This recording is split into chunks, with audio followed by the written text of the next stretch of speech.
Hello my creative friends, thanks so much for being here today. In today's video we're going to cover how to make these in the hoop key fobs finished in a satin stitching. These are perfect to use with fabric. You can even use it with some vinyl, some canvas.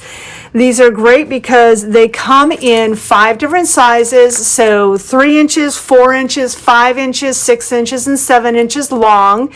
Each of those 5 lengths come in both the 1 inch wide and the 1.25 inch wide to fit either key fob hardware that you have. And then it comes with, each of the sizes comes with a different quilting pattern. So you will receive in each size, you will receive a blank one, diamonds like shown here on the right, lines as shown here on the left, horizontal lines, square, which is basically vertical lines and horizontal lines, and then you will receive stipples. So each of the 5 sizes, each comes with 6 different files of quilting, and it also includes both the 1 inch wide and the 1.25 inches wide. If you're a subscriber, welcome back. Thanks so much for being here. And if you're new, please click that subscribe button and the bell next to it to be notified when I upload new content. I'm pretty consistent with loading content. I love making these videos for you and connecting with all of you and teaching you how to do new fun things with your embroidery machine. And so if you click that bell, you'll be notified when I upload new content. Also, if you appreciate all of my videos and you like them, please give me a thumbs up. It helps YouTube know that you like my content and it will keep showing you more of my content. So let's get into the supplies that you need and get to making these.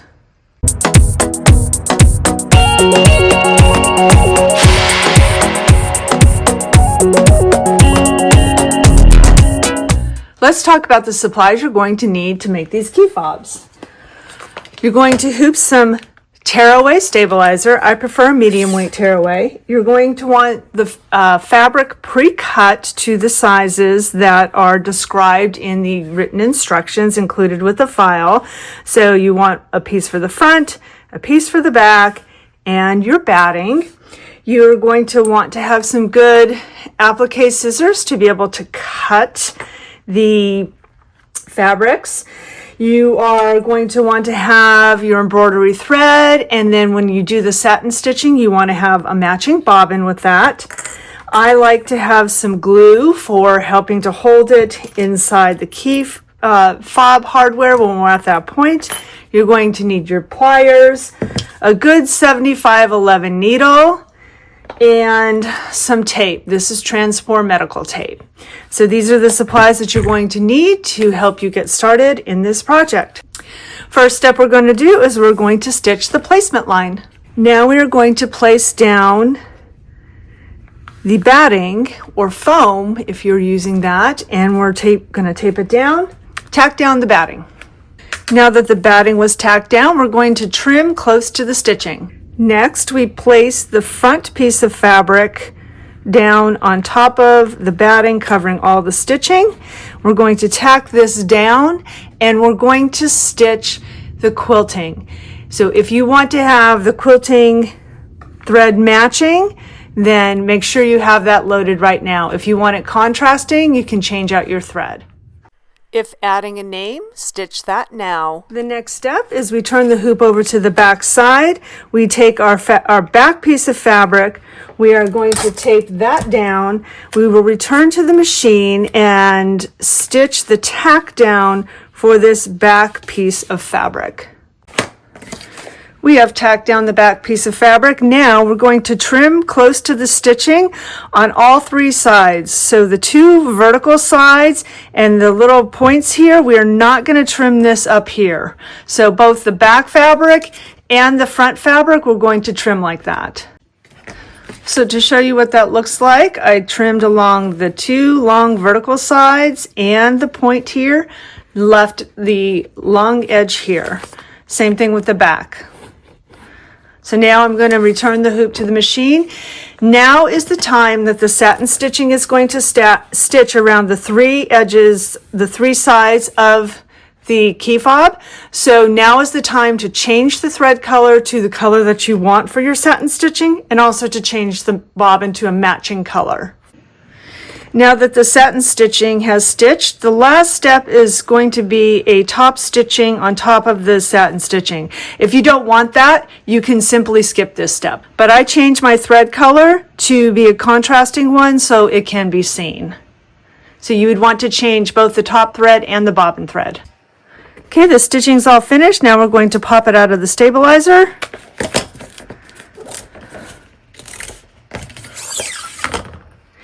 And I'm going to trim down this top edge a bit, so leaving it maybe 1/4 inch. This is personal preference.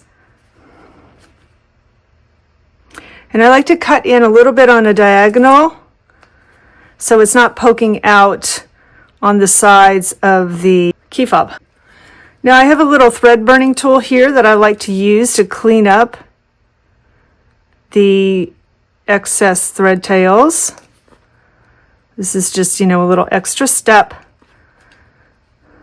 This one is rechargeable. I'll have links for you down below. This one's from Amazon.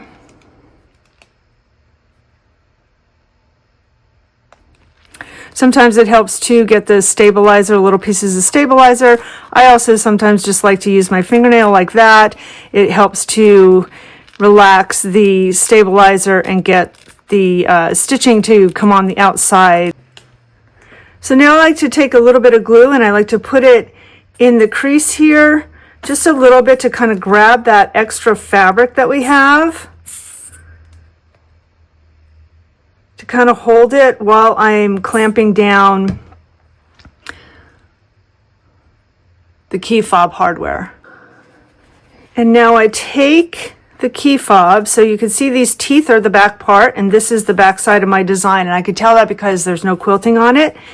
And I will place it in here like this, and I kind of give it a little press to hold on to that glue so that it doesn't slide when I'm clamping it down. And now I get my key fob pliers here, and I center it between the metal here, and I squeeze it just a little bit to get it started. And then I make sure as I'm squeezing down on the key fob that I'm holding the fabric that we just stitched even and centered. And I don't tighten down all the way. I tighten down just a little bit to make sure I have it in the spot that I want it to be so that it's even and it's not crooked, because sometimes it could just get as simple as that, just a little bit like that, and it will just be off. So I take my pliers now and I've tightened down just a little bit on it, and those metal teeth have not been clamped down yet. And now I'll go ahead and I'll push it all the way when I know that I've got it centered and even. Give it a good squeeze, and you can hear those teeth pop. And there we go. There is the key fob, the flag key fob, finished into satin stitching. Thank you so much for joining me today. I hope you gained some knowledge and tips and tricks on making these key fobs. You can see how fast they come together. I think the file itself stitches up anywhere from 6 to 10 minutes. So you can throw a bunch of these on your hoop at one time, stitch them all up, personalize them with names or numbers or anything you need. Great way to be able to identify your keys, also to hang it off the side of a zippered bag like this, for example. It's a great way to add something extra, some extra personalization and a little extra flair to your things. So also share it with your friends, and I would love it if you would come join me in our Facebook group. If you're on Facebook, Creative Applique Embroidery Fans. You can also find me on Instagram, TikTok, Pinterest, and YouTube, of course, as Creative Appliques. So again, thank you for joining me today. Please subscribe and click the like button, and until I see you next time, make your life creative. Bye for now.